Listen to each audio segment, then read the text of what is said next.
Devant se tenir le 18 novembre, les élections législatives n'auront pas lieu à cette date en Guinée-Bissau. Le président José Mario Vaz a quitté mercredi soir le pays pour aller discuter à Abuja d'une nouvelle date avec la CEDEAO. En République démocratique du Congo, la situation sécuritaire empire. Les Nations Unies s'inquiètent de l'insécurité qui menace la tenue des élections du 23 décembre dans les régions de l'Est du pays. Sur l'île de Djerba, en Tunisie, des Tunisiens noirs continuent d'être victimes de discrimination. Aujourd'hui, ils souhaitent plus d'égalité depuis qu'a été adoptée une loi pour pénaliser toute forme de racisme. Voilà pour le sommaire de cette nouvelle session de l'information sur SICA. Bienvenue à toutes, bienvenue à tous. Les élections législatives prévues pour se tenir le 18 novembre n'auront sans doute pas lieu à cette date en Guinée-Bissau. Après la rencontre avec les différents partis politiques, le président José Mario Vaz a quitté mercredi soir le pays pour aller discuter à Abuja d'une nouvelle date avec l'organisation régionale CEDEAO. Ces élections législatives doivent permettre de dénouer la crise politique que traverse le pays depuis l'éviction en août 2015 par le chef de l'État de son Premier ministre Domingos Simoes Pereira, chef du Parti africain pour l'indépendance de la Guinée et du Cap-Vert, PAIGC au pouvoir, parti auquel le président José Mario Vaz appartient.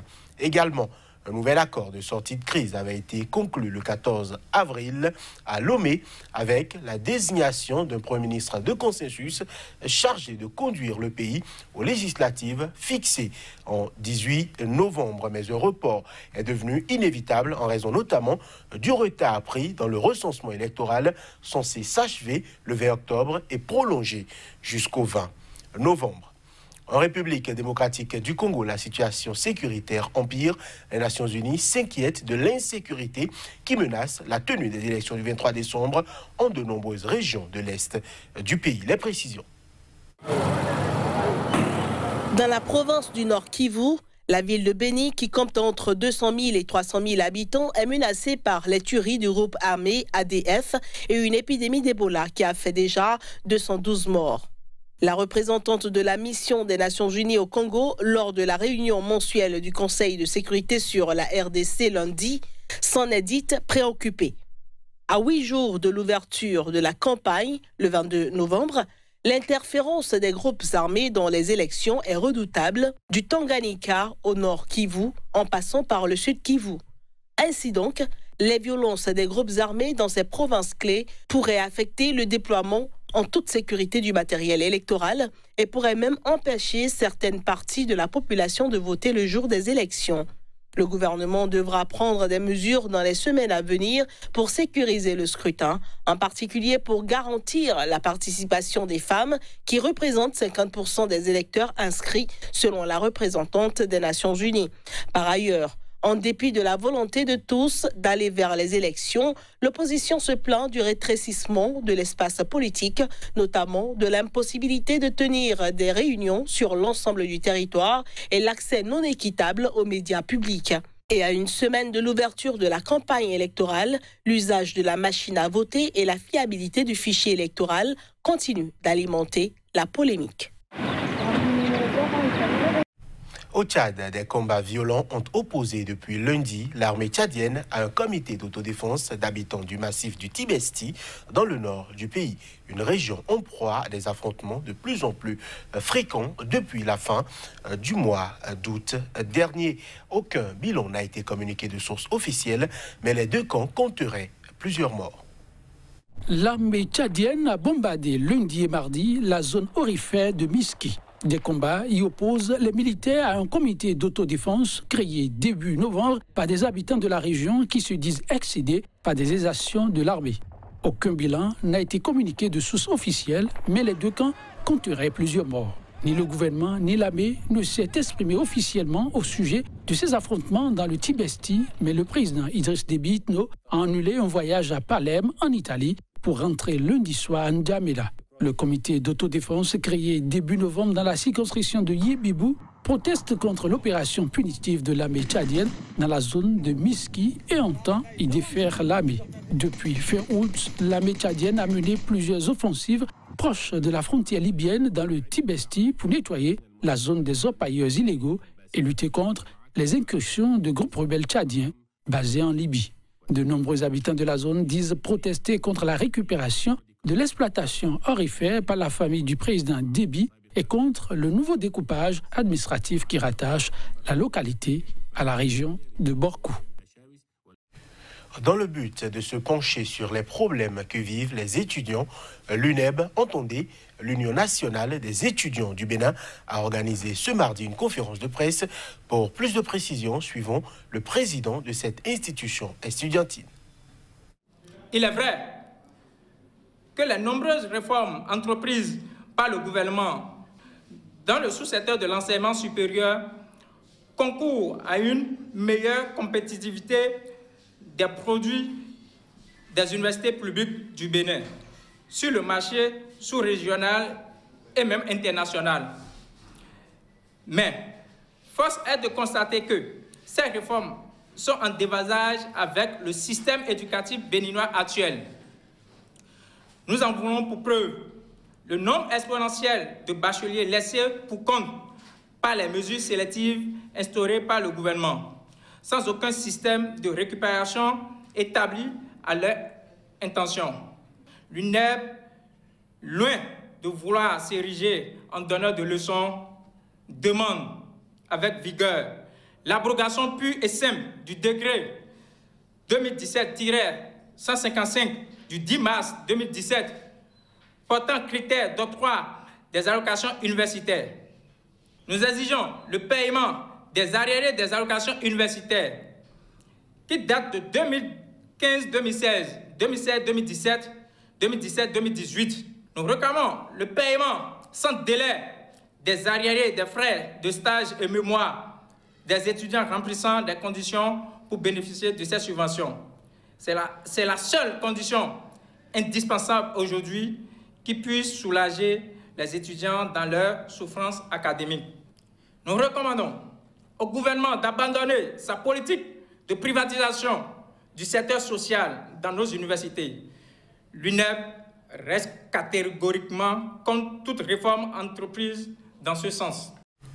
Toujours au Bénin, les acteurs du monde de la pharmacie et de la santé sont en conclave de 3 jours pour une formation sur l'usage rationnel des médicaments essentiels. Il sera entre autres question de la présentation de la liste nationale des médicaments essentiels et de son utilisation, mais aussi de la sensibilisation sur l'usage des antibiotiques. Plus de précision à travers ces images. La couverture sanitaire universelle n'étant pas effective dans les pays à faible revenu, il est important de bien penser la prise en charge des patients. Dans ce sens, l'utilisation des médicaments et leur usage rationnel sont à prendre à bras le corps. Selon les statistiques dans le monde, plus de 50% des médicaments qui sont prescrits, distribués ou vendus le sont de façon inappropriée. Et dans le même temps, un tiers de la population mondiale n'a pas accès aux médicaments essentiels. Et que ceux qui ont accès à ça, 50% de ces personnes l'utilisent mal. Ça devient une grosse problématique. C'est pourquoi l'Organisation mondiale de la santé se tient aux côtés des autorités nationales de santé pour développer donc des stratégies consistant à promouvoir l'usage rationnel de médicaments.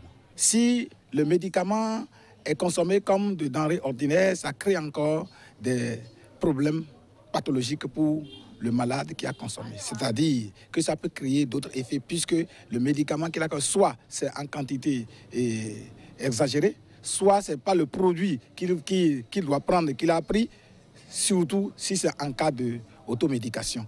Donc voilà les avantages, c'est pour améliorer la qualité des soins. Pour aboutir à cet objectif, la liste actualisée des médicaments essentiels, dont le Bénin est à sa 8e édition, est indispensable. Des outils importants pour éviter le gaspillage de produits pharmaceutiques et permettre leur accès à un plus grand nombre. Je l'annonçais en titre en Tunisie, plus précisément sur l'île de Djerba. Des Tunisiens noirs continuent d'être victimes de discrimination. Ces citoyens, dont certains sont des descendants d'esclaves, constituent une minorité très peu visible dans la vie publique du pays. Aujourd'hui, ils sont nombreux à souhaiter plus d'égalité depuis qu'a été adoptée une loi inédite le mois dernier pour pénaliser toute forme de racisme. Reportage. Dans ce cimetière, dans le sud de la Tunisie, Nadia est venue se recueillir sur la sépulture de sa mère. Dans ce quartier de l'île de Djerba, les habitants noirs et ceux à la peau plus claire ne sont pas enterrés au même endroit. La mère de Nadia a été mise en terre dans un bout de terrain appelé le cimetière des esclaves. À 2 pas se trouvent 2 autres cimetières destinés aux Ahrar, ou hommes libres, plus clairs de peau. Cette situation existe depuis toujours. Nous nous y sommes habitués. Les sépultures des esclaves et celles des libres sont séparées. Chacun a son coin. Les Tunisiens noirs, dont certains sont descendants d'esclaves, constituent une minorité très peu visible dans la vie publique. Mais ils aspirent à présent à plus d'égalité. Le 9 octobre, le Parlement tunisien a adopté une loi jugée historique, criminalisant les propos racistes, l'incitation à la haine et les discriminations. Ces actes sont désormais passibles de 3 ans de prison et de 5 000 € d'amende. Bien sûr que cette loi va pouvoir nous libérer quelque part de cette forme de ghetto, de séparation. Aujourd'hui, quand on va demander à réparer tout ça, nous avons quand même où aller. Nous irons vers la justice. Contrairement aux grandes villes comme Tunis, les habitants de Djerba enterrent leurs morts sans autorisation municipale. Cela permet de répartir les lieux de sépulture selon le niveau social ou même la couleur de peau. Aujourd'hui encore, les mairies de la ville mentionnent toujours sur les extraits de naissance des descendants d'esclaves le mot « Atig », suivi d'un nom, désignant la famille ayant affranchi leur aïeul. Dans la localité voisine de Gosba, beaucoup se plaignent aussi du racisme ambiant. On va te dire que les discriminations n'existent pas, mais elles sont bien présentes. On te dit qu'il n'y a pas de différence entre un blanc et un noir, mais en réalité, c'est tout le contraire. En réalité, ils te méprisent. Les mentalités ici n'ont pas évolué. Pour les activistes, la nouvelle loi contre les discriminations représente déjà une reconnaissance par l'État tunisien que le problème existe. Ils espèrent à présent passer à la réconciliation, sans distinction basée sur la couleur de peau.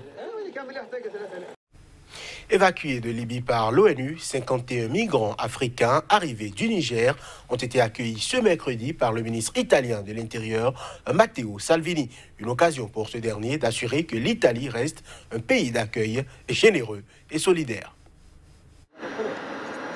Le ministre italien de l'Intérieur est venu accueillir ces 51 réfugiés et demandeurs d'asile, essentiellement des familles ou des femmes seules avec enfants, sur le tarmac de l'aéroport militaire de Pratica di Mare, près de Rome. Ces migrants, 32 adultes et 19 mineurs, viennent presque tous de l'Éthiopie, l'Érythrée, la Somalie et du Soudan.